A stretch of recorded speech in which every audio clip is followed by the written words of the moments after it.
Deixa eu contar para você uma coisa boa que aconteceu essa semana e que eu acho que coisa boa a gente tem que contar, né? É gostoso, né?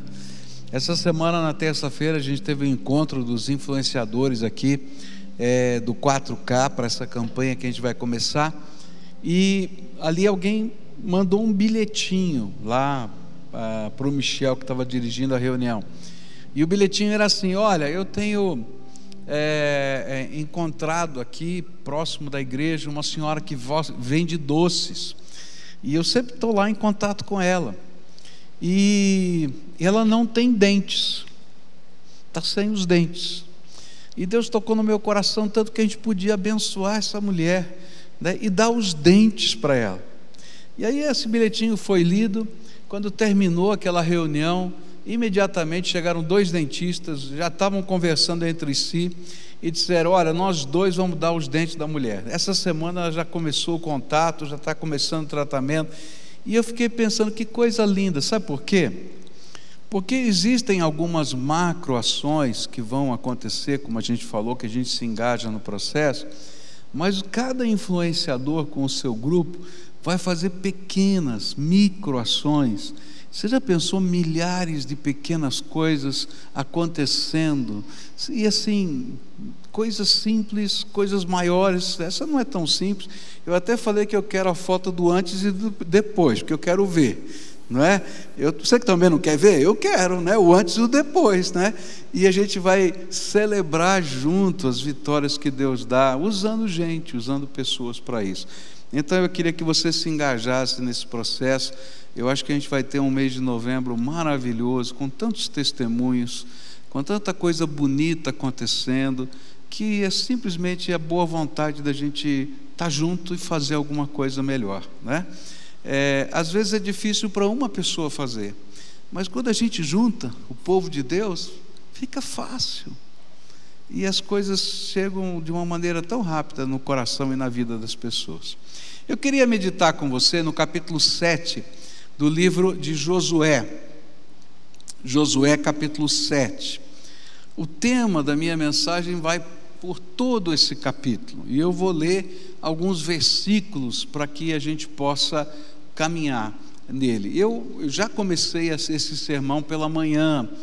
Capítulo 7 de Josué conta a história da derrota de Israel diante da cidade de Ai.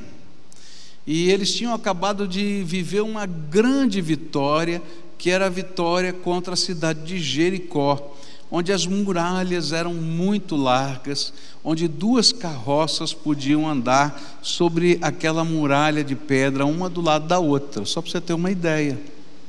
E mesmo sem qualquer artefato bélico mais elaborado, só pela manifestação do poder de Deus, aquelas muralhas caíram, e eles tiveram uma grande vitória. E diante dessa grande vitória, eles começaram a celebrar. E naquela celebração, todos estavam participando, inclusive Acã.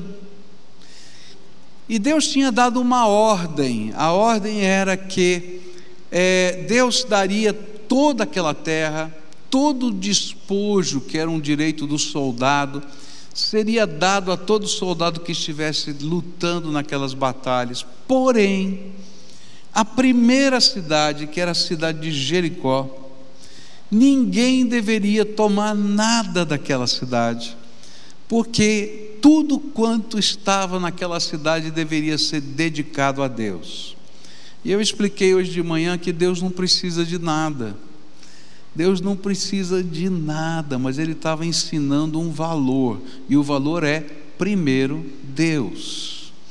E na Bíblia inteira, no Novo Testamento, no Velho Testamento, esse é um valor que está lá. E a gente vai aprender Jesus dizendo: buscai primeiro o reino de Deus e a sua justiça, e o quê? Todas as outras coisas vos serão acrescentadas. Ele diz: eu vou dar tudo, mas da cidade de Jericó não toque.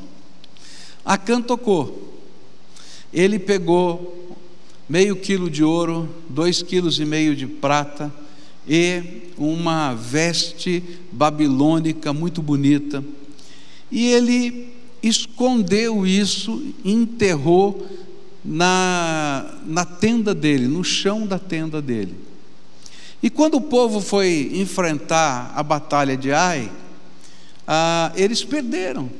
E aí Josué fez uma oração, ele disse: Deus, o que está acontecendo?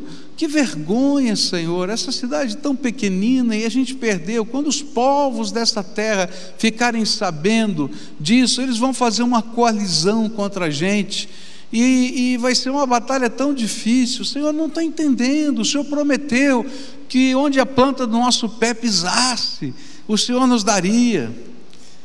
E aí o Senhor diz: Josué, levanta a tua cabeça, eu quero dizer para você que o povo pecou e quebrou a aliança comigo, e há infidelidade no meio do povo. E aí há uma palavra que se repete 6 vezes nesse capítulo, e mais 2 vezes no capítulo anterior, e essa palavra em hebraico me chamou a atenção. E eu expliquei hoje de manhã que quando o hebreu repete palavras, isso tem um significado, porque eles não têm superlativo, tá? Então, por exemplo, se a gente quiser falar o mais alto de todos, a gente diz altíssimo, mas em hebraico não existe superlativo. Então como é que eles falam?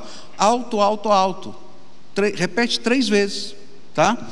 Então, quando uma palavra é repetida muitas vezes no texto em hebraico, quem está interpretando tem que parar e prestar atenção, que tem que ver isso aqui.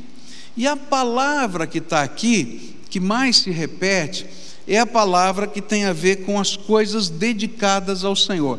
Jericó tinha sido dedicado ao Senhor, e essa palavra ela vai sendo traduzida no nosso texto de maneiras diferentes. Daí você tem que ficar mais preocupado ainda. Por que está traduzindo diferente? Fala dedicado, santificado, depois condenado. Depois, se você olhar essa palavra na Bíblia, ele vai aparecer algumas vezes com o sentido de rede, com o sentido de armadilha, tá? Onde a gente tropeça. E aí surgiu uma pergunta no meu coração que virou o tema dessa mensagem: por que algumas vezes o que é santificado vira amaldiçoado? Por que quando a gente retém o que Deus disse que é dele, santo, e a gente toma para a gente, isso ao invés de ser bênção, se torna maldição, ou uma rede onde a gente fica enrolado? E aí, olhando para esse texto, eu tentei achar as respostas que esse texto nos dá. E aí então a primeira resposta que a gente aprendeu hoje de manhã foi que tomar o que Deus determinou que deve ser santificado, Deus considera como infidelidade e quebra da aliança. A segunda coisa que a gente estudou nessa manhã é que tomar o que Deus determinou que é santo, Deus considera roubo. Ele disse: eu te dei tudo, mas isso aqui é meu, não mexe no que é meu, e isso é roubo. Mas nessa noite eu queria concluir essa mensagem com a terceira lição que esse texto apresenta, porque quando a gente segura o que Deus santificou, isso se torna uma maldição para a gente. Isso vai estar nos versículos 10 e 11 do capítulo 7 de Josué, onde a Bíblia diz assim: e então o Senhor disse a Josué: levante-se, por que você está assim prostrado sobre o seu rosto? Israel pecou, quebraram a minha aliança, aquilo que eu lhes havia ordenado, pois tomaram das coisas condenadas, furtaram, mentiram e até debaixo da sua bagagem o puseram. A terceira razão que eu encontrei aqui nesse texto, porque reter o que é santificado ou dedicado ao Senhor se torna maldição, porque isto é mentira. Mentira. E quando eu comecei a meditar nisso, logo veio o meu pensamento: como assim isso é mentira? De que jeito? E aí eu comecei a perceber o significado desta mentira. Primeiro, é porque quando a gente faz isso, a gente está mentindo a nós mesmos. E aí eu estava olhando para Acã. Acã, no dia da vitória de Jericó, ele tinha pego as coisas que Deus falou para não pegar, tinha escondido debaixo lá da tenda dele, enterrado no chão da tenda. Mas onde é que estava Acã quando o povo voltou da guerra? Quando ele terminou de enterrar as coisas, ele estava no meio do povo cantando, adorando, celebrando a vitória, dizendo: Deus é maravilhoso, essa terra é nossa, é tremendo, cantando canções de fé. Eu acho até que ele estava planejando as outras vitórias, como se ele também estivesse no mesmo espírito de fé e compromisso com os demais irmãos do seu povo. Mas eu descubro que ele estava mentindo para ele mesmo. E sabe, quando a gente retém o que Deus disse, santifica, a gente mente para a gente. Ele não estava dizendo: agora eu não pertenço mais ao povo de Deus, porque agora eu estou rico, vou pegar a minha tenda e vou armar em outro lugar. Não, ele continuou no meio do povo de Deus, e ele de fato acreditava que ele era parte do povo de Deus, mas só que havia alguma coisa na vida dele que tinha quebrado a comunhão dele com Deus, e ele continuava mentindo para ele mesmo. E sabe o que eu descobri? É que não adianta a gente estar no meio do povo de Deus se a gente não deixar Jesus ser o Senhor e o primeiro na nossa vida. A gente mente para a gente mesmo. Olha, não adianta você ter uma religião, não adianta você guardar os símbolos da sua fé, e você ter uma aparente devoção, se aqui dentro do coração Jesus não é o primeiro na tua vida. Não importa se a tua casa está coberta de relíquias religiosas, ou se você participa de várias cerimônias, porque na verdade a gente mente para a gente mesmo, porque o nosso coração não está comprometido com Jesus. E a palavra de Deus está dizendo para a gente que se tem uma mentira que atrapalha a vida da gente, é quando a gente tenta se enganar a respeito da vida da gente mesmo, do jeito que a gente é.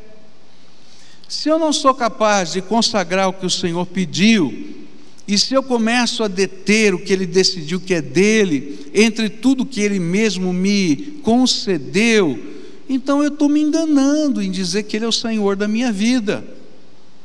Eu não vou viver essa questão com sabedoria. Ter um compromisso com Jesus não é se deixar enganar pela experiência religiosa, mas é viver uma experiência de uma fé que tem implicações práticas na minha vida. Por isso eu vejo tantas vezes pessoas que, como Acã, estão se enganando, pensando que são de Deus porque vivem no meio do povo de Deus, mas na verdade não se entregaram a Ele. Eu quero dizer uma coisa: o fato de você ser membro de uma igreja e ter o seu nome arrolado em alguma instituição religiosa não lhe dá garantia de que está tudo bem entre você e Deus, porque Deus não olha como as pessoas olham, Ele olha o coração da gente. E Ele diz assim: legal, você diz que é isso, aquilo outro, mas olha para debaixo da tua tenda e vê o que está escondido lá dentro, e para de mentir para você mesmo. É por isso que na nossa vida Deus coloca uma série de situações que são de confronto, para a gente perceber qual é a realidade do nosso coração. É interessante porque às vezes a gente, como pastor, tem que lidar com algumas situações complicadas na vida, né? E geralmente essas situações envolvem momentos críticos da vida das pessoas. Eu já vivi algumas dessas, eu poderia enumerar várias delas. E é interessante como essas pessoas às vezes vivem uma crise dentro de si com relação ao pecado, e começam a achar desculpas para o seu pecado. E essas desculpas são as mais elaboradas possíveis. Então, por exemplo, já mais de uma vez aconteceu de eu encontrar alguém que está vivendo em adultério, traindo, e aquilo está escondido, não é? Ninguém sabe, só ele ou ela sabem o que está acontecendo. E aí vem conversar com o pastor, e diz assim: pastor, eu e Deus estamos muito bem, mas a nossa casa está ruim. O que está acontecendo? Não estamos com problema e tal. E aí quando você começa a conversar, de repente o adultério aparece. Eu digo assim: mas você e Deus estão bem, mas você está vivendo em adultério.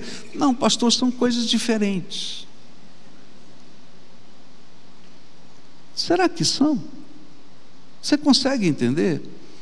E o pior, gente, que às vezes está no meio do povo de Deus, está cantando as nossas canções, está exercendo ministérios, e você tem que chegar lá e dizer: escuta, rapaz, para de mentir para você mesmo, não está nada bem na tua vida. E a pessoa não consegue enxergar.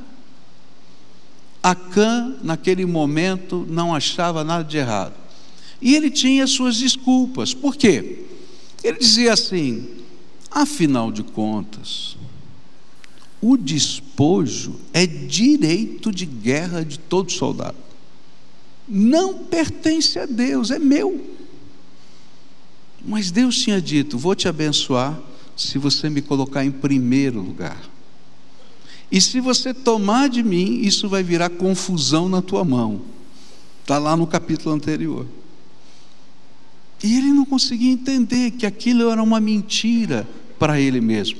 Tem muita gente que está lidando com o seu pecado, achando desculpas para o seu pecado e mentindo para si mesmo, em várias da vida.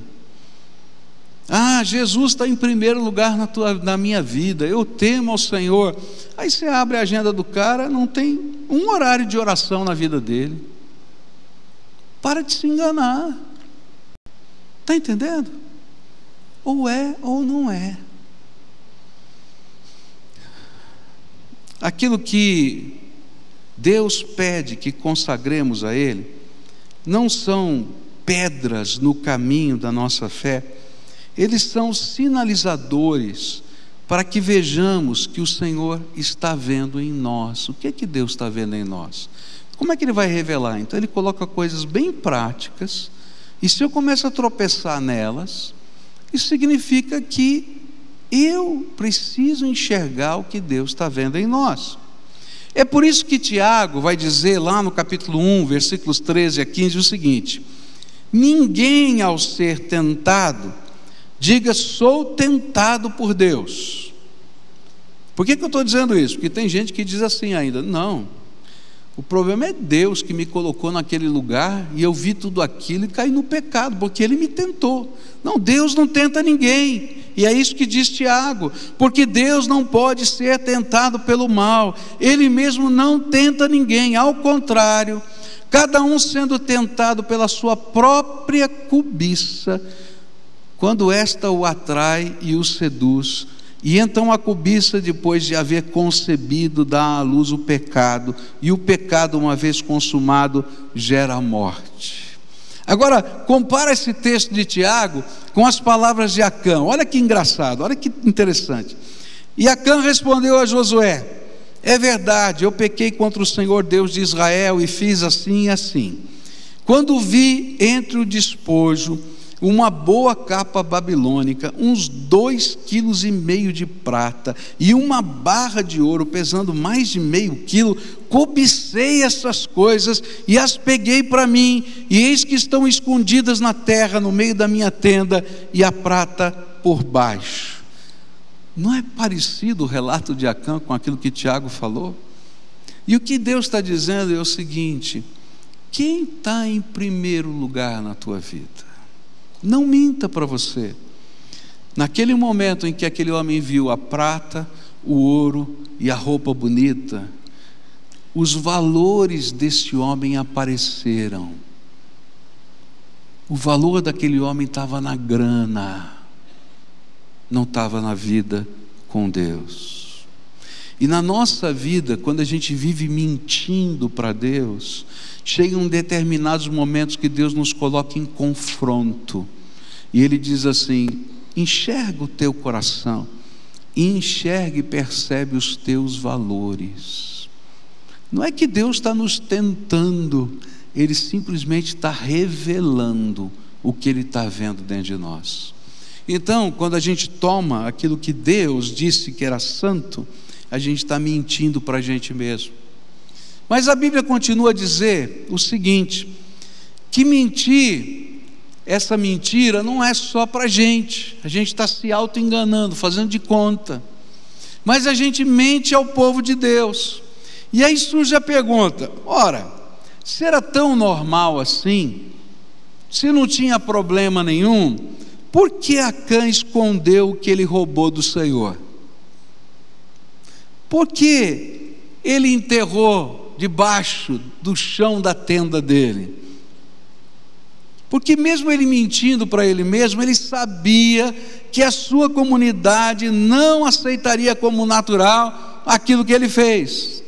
Lembra daquele cidadão que eu falei? Ele disse para mim: não, eu e Deus estamos muito bem, mas o homem estava vivendo em adultério, tá?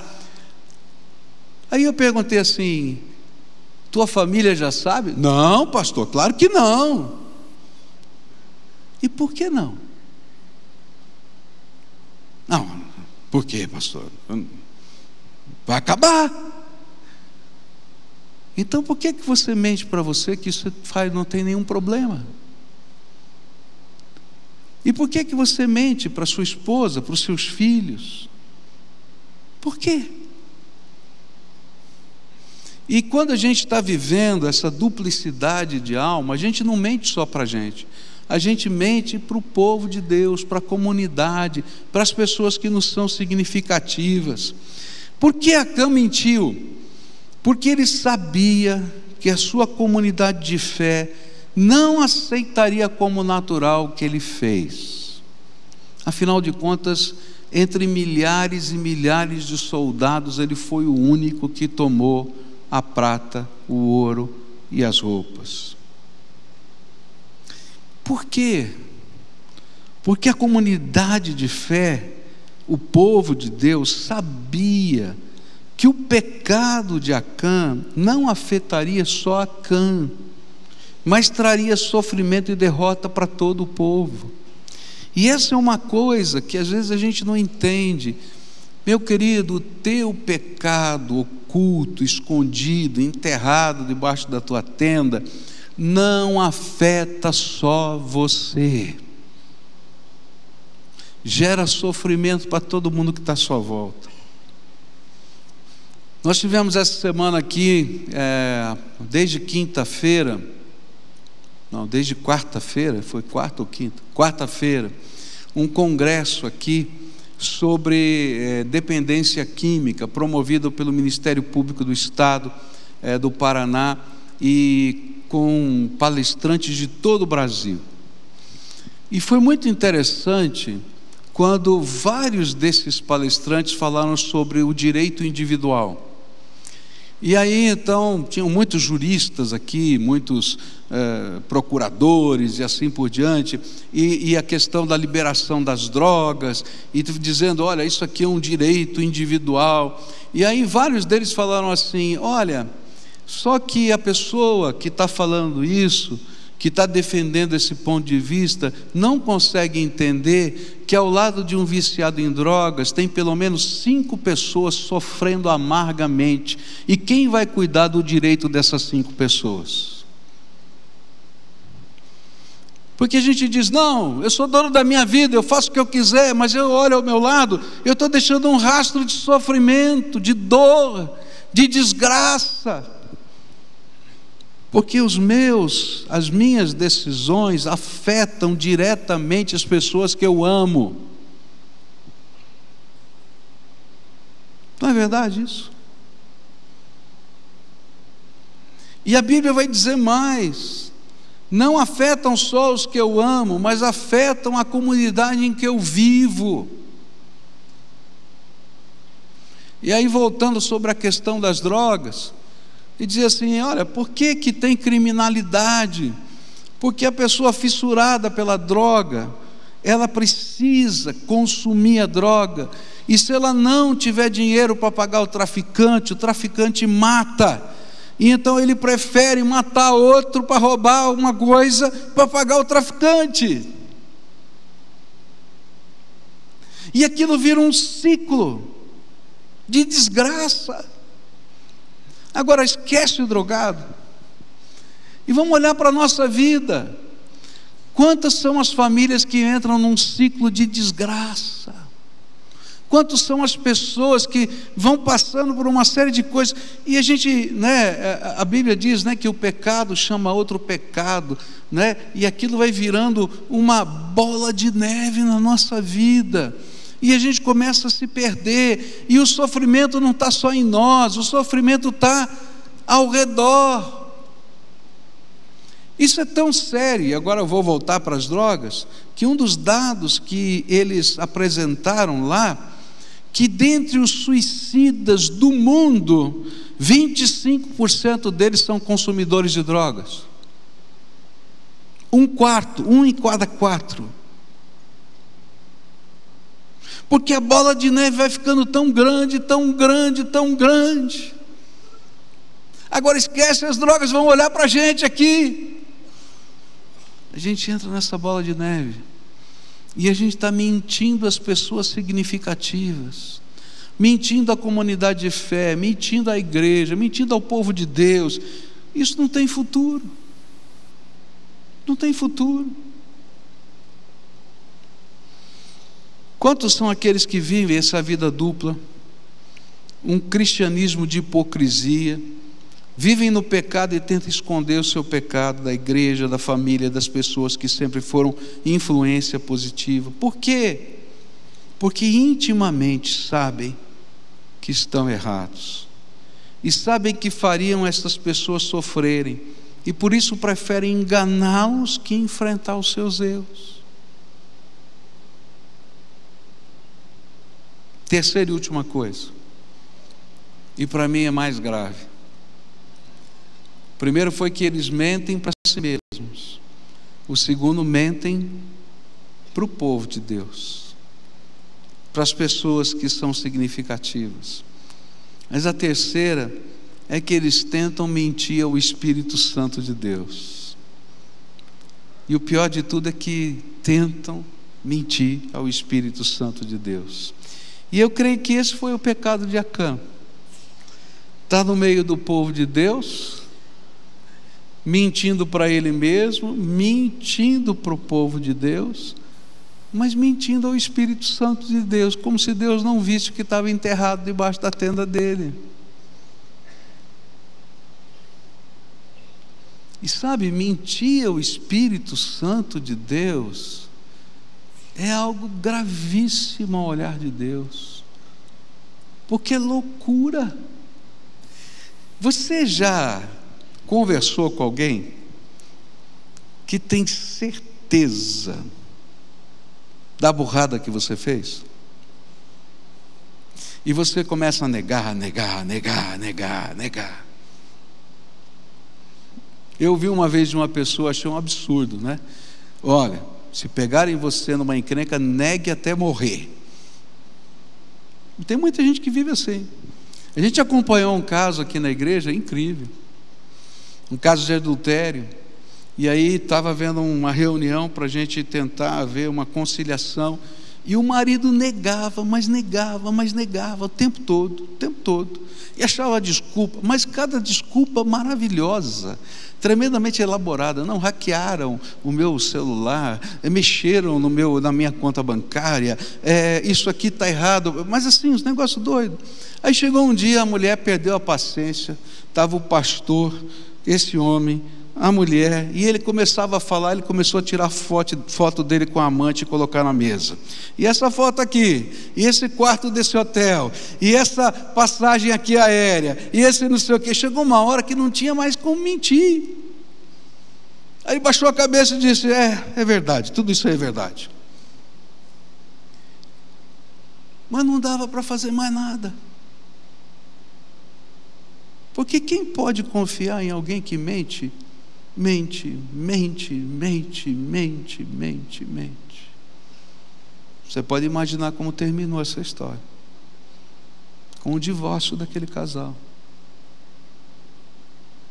Não tinha como pegar nada, porque só tinha mentira. Agora você imagina você dizendo para Deus: Deus, está tudo legal aqui comigo.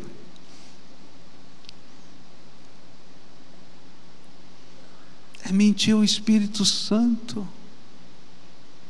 Ah, Senhor, louvado seja o teu nome. Louvado nada, rapaz, olha que tem enterrado na tua tenda. Para com isso. Você vai querer me enganar. E quando, queridos, a gente olha para a Bíblia, a gente vai perceber que mentir o Espírito Santo é algo tremendo, que Deus leva tremendamente a sério. A gente vai encontrar no Novo Testamento um casal que queria mentir ao Espírito Santo. Você lembra da história de Ananias e Safira? E Pedro confronta aqueles homens e diz assim: olha, vocês querem mentir ao Espírito Santo?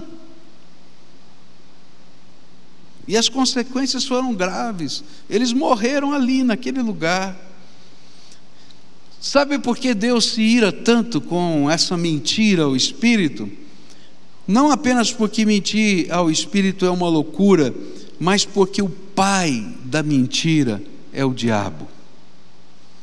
E aí a gente se veste da capa de Satanás para falar para Deus que não é bem assim. Mentir ao Espírito Santo é, de alguma maneira, diante de Deus, assumir a paternidade de Satanás na nossa vida. E hoje eu vim aqui para dizer para você: pare de mentir para você mesmo, para as pessoas que estão ao seu redor, e muito mais gravemente, pare de tentar mentir o Espírito Santo. O que você precisa viver é conversão transformadora e não uma religião enganadora. Sabe o que Deus está esperando? Não é que você seja adepto de uma religião, que você tenha as marcas e os símbolos dessa fé, porque isso vai enganar você. O que Ele quer é que você viva para Ele, para a glória dEle, que Ele seja o primeiro na tua vida, que Ele seja o Senhor da tua vida, que Ele possa ensinar o teu jeito de viver, que Ele possa dirigir os seus passos, que Ele seja o Pai amado que te segura pela mão e te conduz por esse caminho. O que você precisa é de conversão. E sabe quando a gente pode viver essa entrega total, absoluta? Deus faz um milagre na vida da gente. O capítulo 7 termina dizendo que o lugar do pecado de Acã mudou de nome, e para todas as gerações seguintes ele passou a chamar Vale de Acor. E você vai encontrar esse Vale de Acor sendo citado várias vezes na Bíblia.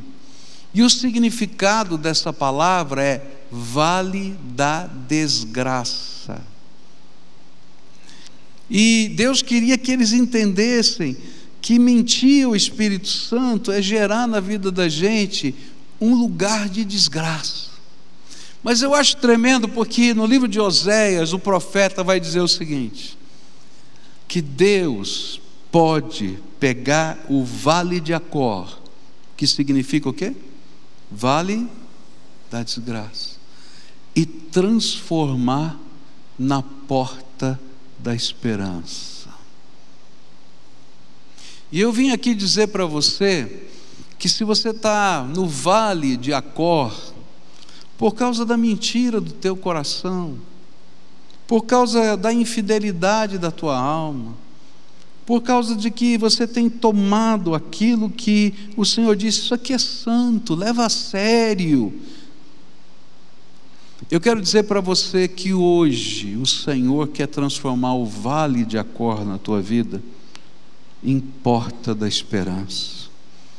E só Jesus pode fazer isso na nossa vida. Sabe por que só Jesus pode fazer isso na nossa vida? Porque foi Ele que morreu por nós na cruz do Calvário, e é o sangue de Jesus que nos perdoa de todo pecado. Não tem outro que possa fazer isso. Mas não somente Ele perdoa os nossos pecados, mas Ele é o único que pode restaurar a nossa vida. E eu gosto dessa figura, eu sempre repito essa figura, porque eu acho que é isso que Deus faz. Ele pega o vale de Acor, e eu imagino uma pessoa toda quebradinha. E Ele diz assim: eu não vou colar os pedacinhos não, porque não tem jeito. Está tão quebrado que não tem jeito. Eu quero fazer algo novo na tua vida. Anos atrás a igreja tinha uma aula de artesanato aqui, e lá no porão da igreja, e um dia eu cheguei lá, e tinham baldes e mais baldes de vidro de carro quebrado.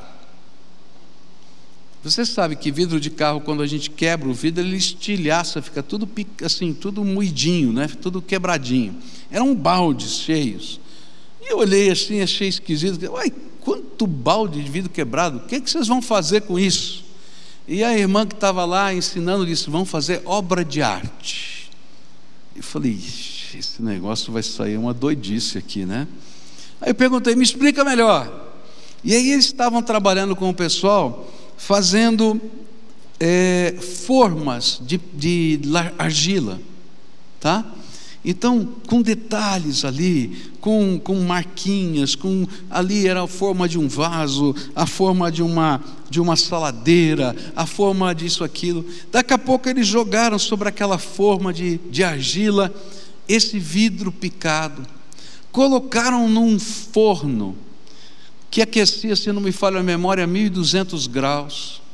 Aquele forno, depois que fazia aquele vidro derreter sobre aquela forma, ele tinha que ficar fechado, mesmo desligado, por 24 horas para esfriar. Mas quando você abria aquele forno, saíam obras de arte.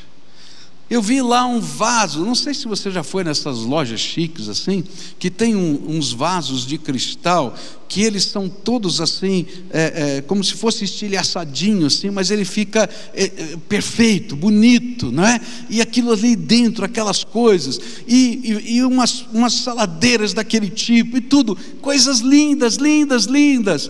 E ainda tinha uns baldes de vidro picado ali, quebrado, e eu olhava para o vidro e olhava para aquilo e dizia: que coisa linda. Eu quero dizer para você que quando Deus nos pega no vale da desgraça, Ele não cola pedacinho, Ele faz da gente uma obra de arte, porque Ele restaura a nossa vida. Mas para isso a gente tem que parar de mentir. A Bíblia diz que a gente tem que se arrepender dos nossos pecados, confessar os nossos pecados e permitir que Ele comece a mudar a nossa vida. Querido, não é muito fácil a mudança que Deus vai fazer, não. Ele vai colocar você no forno da graça. Você consegue entender essa comparação? Porque não tem jeito de fazer de você uma obra de arte se Ele não colocar no forno da graça dEle, querido, para você ser feito segundo o molde de Deus. E quando você achar que está pronto, Ele vai dizer: tem que esperar para esfriar 24 horas aí. Eu não sei o que isso significa na tua vida, mas eu quero dizer assim, não vai ser automático. Mas quando a gente se coloca na mão de Deus, a gente vai ver o vale da desgraça virar porta da esperança. E nessa noite eu queria orar com você. E a oração que eu vou convidar você a fazer comigo não é fácil. Não é fácil. Porque eu vou convidar você hoje a confessar os seus pecados a Jesus. Eu vou convidar você hoje a colocar a sua vida no altar de Deus,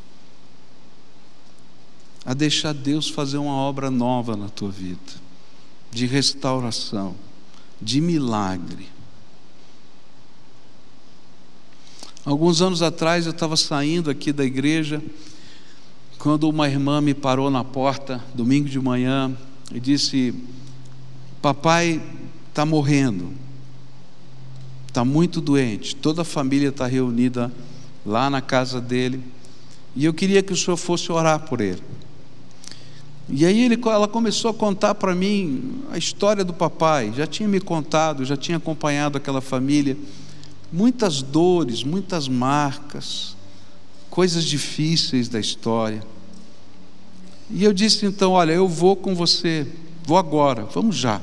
Saí da igreja e fui direto para a casa deles. Moravam lá em Piraquara. A gente chegou lá em Piraquara, a família toda reunida domingo de manhã, esperando o papai morrer. Entrei naquele quarto e aquele senhor tinha muita dificuldade para falar, estava bem debilitado. E eu falei para ele: olha, eu sou pastor, sua filha me pediu para vir aqui orar pelo Senhor. Apresentei para ele o que Jesus faz na nossa vida e falei para ele assim: o senhor tem coisas para acertar com Deus, o senhor não quer abrir o seu coração e conversar comigo sobre essas coisas, porque eu quero pedir o perdão de Deus na sua vida. E ele começou a confessar pecados, começou a colocar coisas com relação à esposa, com cada um dos filhos, e dava o nome dos filhos e assim por diante.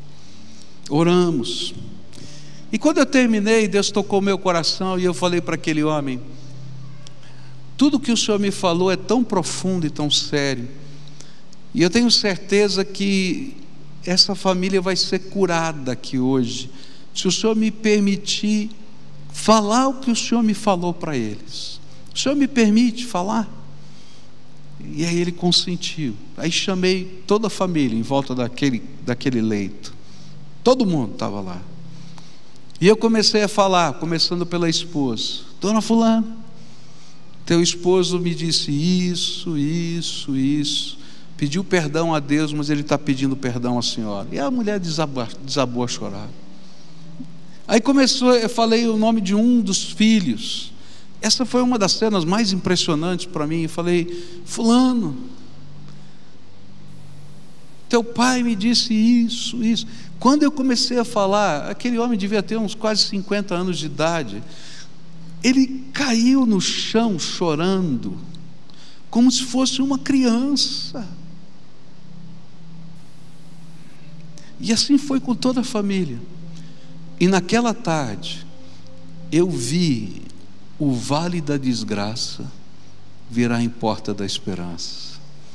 Aquele homem viveu mais uma semana, só mais uma semana, mas aquela semana valeu por uma vida inteira. Jesus quer transformar o vale da desgraça em porta da esperança, mas a gente tem que ter coragem de confessar os nossos pecados, de entregar a nossa vida a Deus, e deixar que Ele coloque a gente no forno da graça, de deixar que no tempo certo Ele nos tire desse forno, para que as pessoas possam ver a obra de arte que Deus está fazendo na nossa vida. Se você é essa pessoa a quem o Espírito Santo está falando hoje, então eu vou convidar você a sair do seu lugar, em nome de Jesus. Vem aqui à frente para confessar pecados, entregar a tua vida, deixar Deus fazer concertos. E eu vou dizer para você o que eu sempre digo aqui: não minta para você mesmo, porque se você não é capaz de ouvir a voz de Deus num templo, na hora de oração, você não vai ouvir lá fora. E a primeira grande tentação é dizer: vou fazer do meu jeito. Do teu jeito você está fazendo a vida inteira, tem que fazer do jeito de Deus. Então, se você é essa pessoa, vai saindo do seu lugar agora, em nome de Jesus. Eu quero orar por você, colocar a tua vida na mão de Deus, a tua história, o teu presente, o teu passado. Gente de Deus aqui, vai levantando, em nome de Jesus, vai levantando. Você tem uma família que está aqui vivendo o vale da desgraça. Um cutuca o outro, vem para cá em nome de Jesus. Senhor, tem alguma coisa nova para fazer na tua vida. Mas tem um caminho, tem um jeito de fazer isso. Então vai saindo do seu lugar, em nome de Jesus. Venha para cá. E deixa Deus fazer o que Ele precisa fazer na tua vida. Só Ele pode fazer isso. Mais ninguém, só Ele. Vem para cá. Em nome de Jesus, pode vir. Isso. Que lindo. Vem com um bebezinho aqui, filha. Que Deus te abençoe, viu? Tá? Venha. O Senhor está falando aqui, não é? Só Ele faz isso, mais ninguém. Só Ele, só Ele. Amém. Louvado seja Deus. Pode vir. Deus quer fazer algo novo na tua vida aqui. Deixa Ele fazer essa obra. E essa obra é dele, poderosa. É graça. É graça de um Deus vivo que nos visita todo dia com o seu amor. Pode vir em nome de Jesus. E a gente vai orar juntos aqui.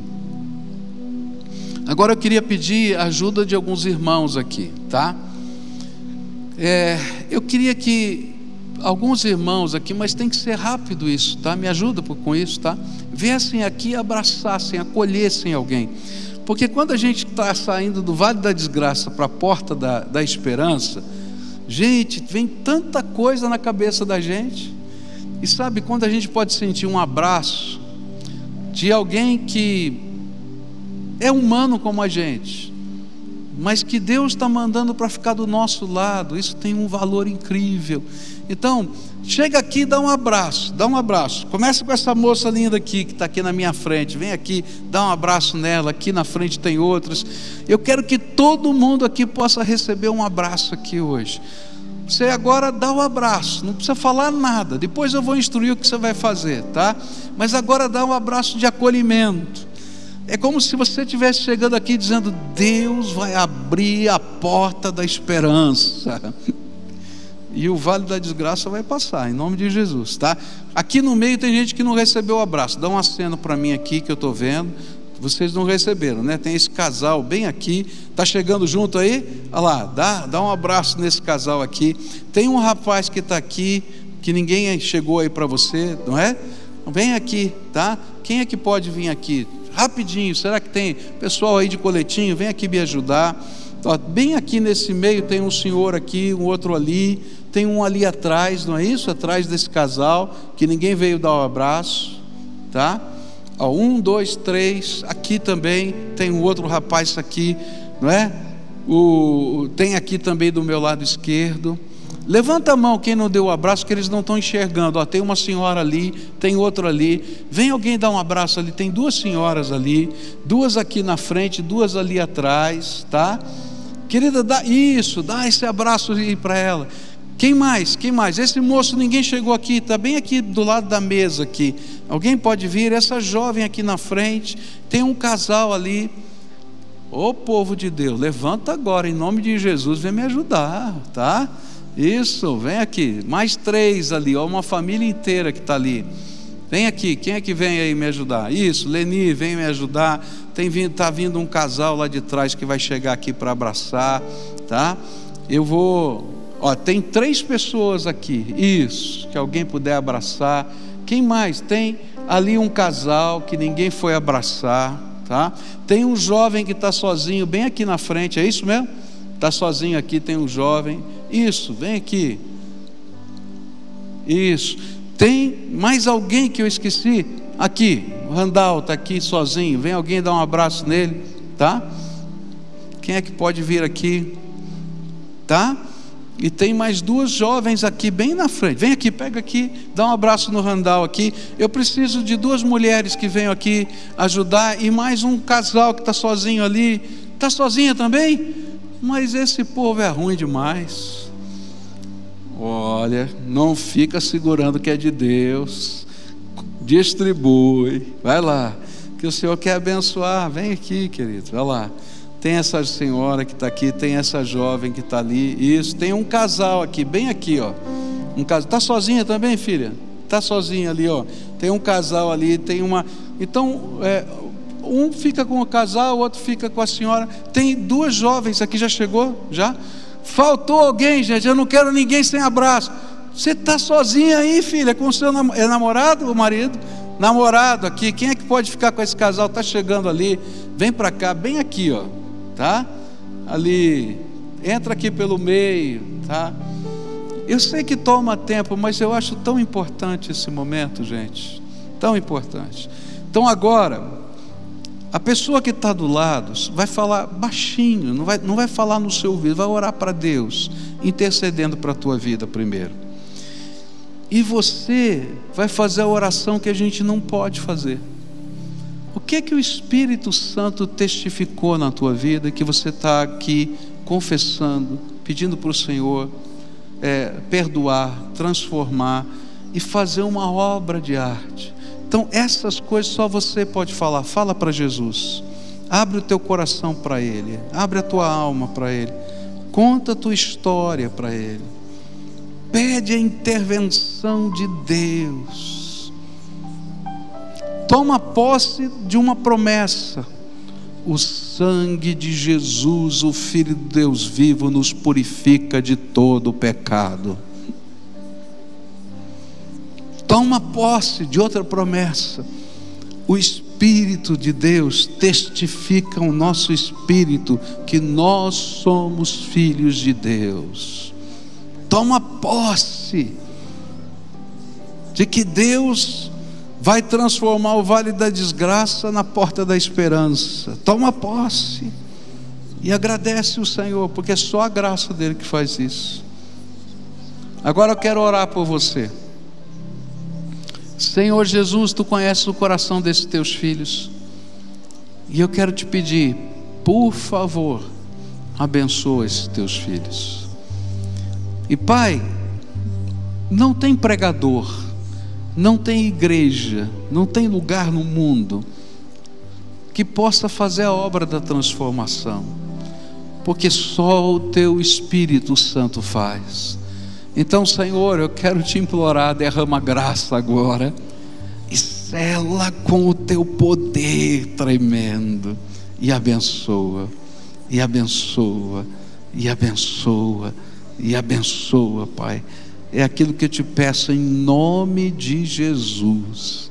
Amém e amém. Amém, queridos, tá? Agora todo o povo de Deus de pé, tá? Dá a mão para quem está aí perto de você. Você que veio abraçar, eu vou pedir um favor para você, tá? Quando a gente terminar de cantar, você que veio abraçar, tá? Você convida a pessoa que você abraçou para ir aqui na garagem. Não é uma sala não, é uma garagem. Eu não tenho sala aqui, é uma garagem, tá? E lá, que vai ter um espaço um pouco melhor, uma liberdade um pouco maior, pergunta: olha, tem alguma área da sua vida pela qual eu devo orar? Tá? Porque às vezes a gente vem, queridos, trazendo o vale da desgraça, não é? E a gente quer compartilhar com alguém. E aí você ouve e ministra, e diz: Senhor, abençoa nessa área, põe a tua mão de poder, tá? Aí confirma com essa pessoa se ela já tomou uma decisão lá de Jesus, se ela quer fazer parte de algum grupo de apoio que a igreja tem, tá? Se ela tem Bíblia. E lá o pessoal que está de coletinho verde vai ajudar você. Se você não tem uma Bíblia que você entenda, você vai ganhar de presente hoje, porque eu quero que você cresça naquilo que Deus tem para a tua vida, tá bom? Pode ser assim, tá combinado? Tá? Então dá a mão para quem está perto de você, para a gente terminar o culto. Quando nós estivermos cantando a última canção, você convida esse pessoal para ir lá com você, tá bom? Adoremos ao Senhor.